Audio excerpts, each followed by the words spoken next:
dampak yang sebetulnya terjadinya kekerasan itu motifnya kan juga bisa macam-macam.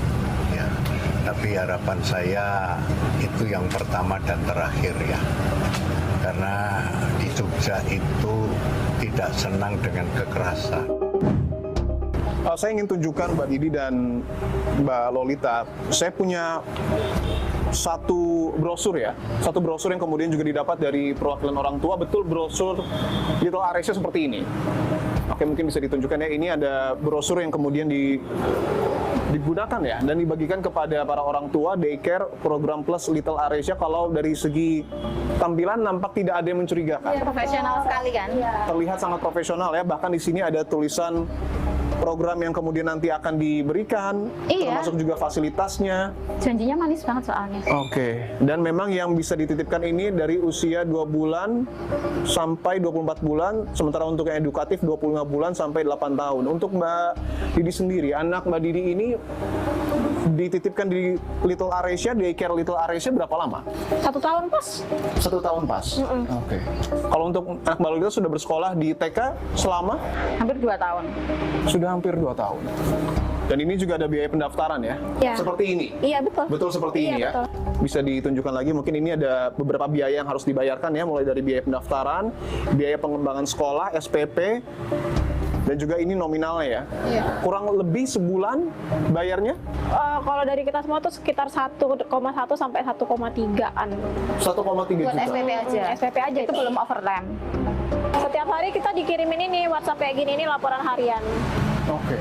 Setiap hari. Ya emang sangat terlihat sangat profesional. Oke, ini ada bekal, artinya dari orang tua ya. Kemudian juga ada kegiatan, stimulasi bermain dengan bola dan juga bermain dengan mainan. Dan juga ada penjelasan obat dan waktu istirahat, termasuk juga kondisi pencernaan dan suhu ya.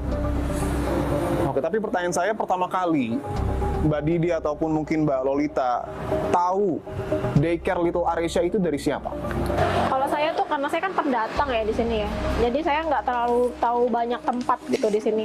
Saya carinya otomatis di Google. Jadi aku carinya daycare terbaik di Jogja. Dia Daycare terbaik di Jogja. masuk. Di urutan kelima apa keenam gitu. Dan daycare Little Aresia masuk. Masuk.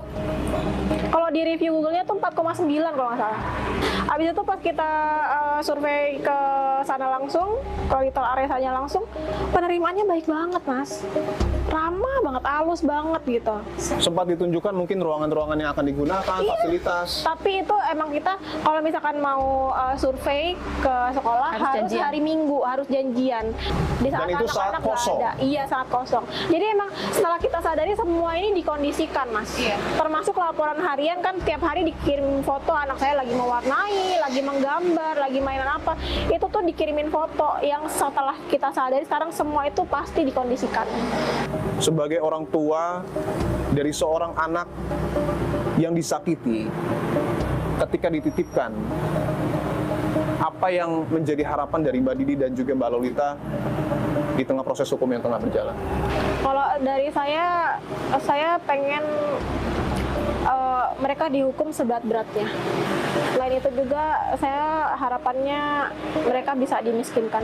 Dimiskinkan? Iya, Dan itu restitusi yang kemudian kita ajukan. diajukan oleh para orang tua? Iya, betul. Bukan untuk meraih keuntungan, tapi untuk memiskinkan? Iya, betul. Karena kita diperas habis-habisan. Karena kita gimana mas? Kita bayar 1 bulan ada yang 1.100.000, 1.200.000, 1.300.000. Nah itu tuh kita tuh kayak nganterin anak kita ke neraka, tapi kita bayar, gitu loh. Mereka nganterin anak kita buat disiksa gitu.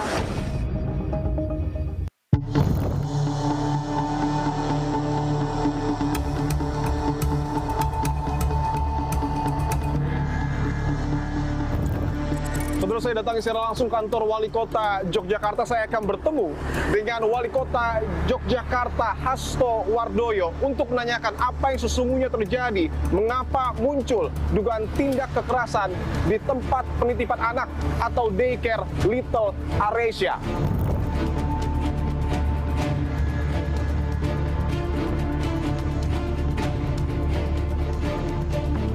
Saudara, di hadapan saya sudah ada Wali Kota Yogyakarta, Bapak Hasto Wardoyo. Pak Hasto, terima kasih untuk waktunya, Pak. Ya, Mas Dipo. Apa yang kemudian terjadi di daycare Little Aresia, Pak? Temuan bahwa ada puluhan anak diikat, Pak, di bagian kaki dan juga tangan, bahkan beberapa di antaranya, Pak, mengalami luka, dan tentu ini menjadi perhatian tidak hanya warga Yogyakarta, tetapi dalam skala nasional. Pertama, saya ingin minta tanggapan dari Pemkot Yogyakarta terkait hal ini, Pak. Ya, tentu kami memang prihatin dan kami terkejut dengan kejadian ini, dan bagi kami pemerintah harus secepatnya untuk hadir di tengah masyarakat, dalam hal ini di tengah keluarga, kemudian juga hadir di tengah korban, dan tentu pemerintah harus mengawal agar kasus ini betul-betul terselesaikan, dalam arti ditegakkan keadilan secara hukum, kemudian juga yang kedua diurus yang menjadi korban. Benarkah bahwa sudah hampir 200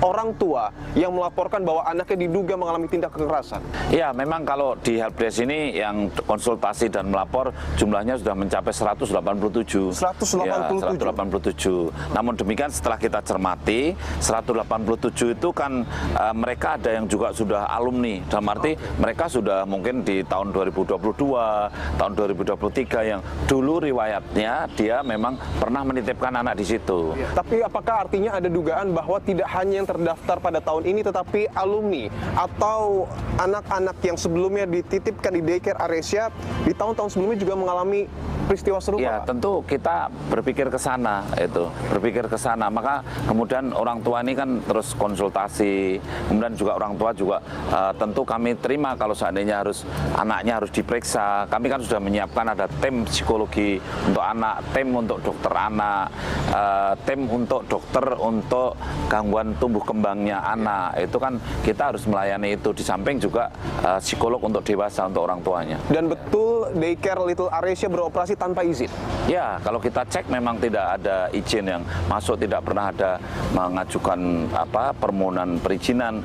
Maka kita lihat rumahnya pun tidak ada plang resmi, tulisan, papan, dan nomor register dan sebagainya, kan tidak ada. Di Yogyakarta sendiri, berapa jumlah daycare, Pak, yang mungkin beroperasi, dan apakah ada potensi daycare beroperasi tanpa izin selain daycare Little Aresia? Iya, kami kemudian setelah itu kan kami bergegas untuk melakukan ya semacam sweeping ya untuk ke seluruh daycare yang ada di Kota Jakarta, dan akhirnya sudah kita temukan ada 69 daycare yang ada di Kota Yogyakarta, dan kemudian yang berizin ada 37 ya. Yang berizin ada 37. Artinya setengahnya tidak berizin? Iya, sekitar 31 itu tidak berizin, tetapi yang tidak berizin ini memang dia menginduk pada TK atau PAUD itu. Dan kebetulan TK dan PAUD-nya ini sudah berizin. Kemudian dia bukalah dia daycare di situ. Selain terkait dengan perizinan, tetapi juga yang penting untuk kita soroti adalah tanggung jawab soal pengawasan operasional.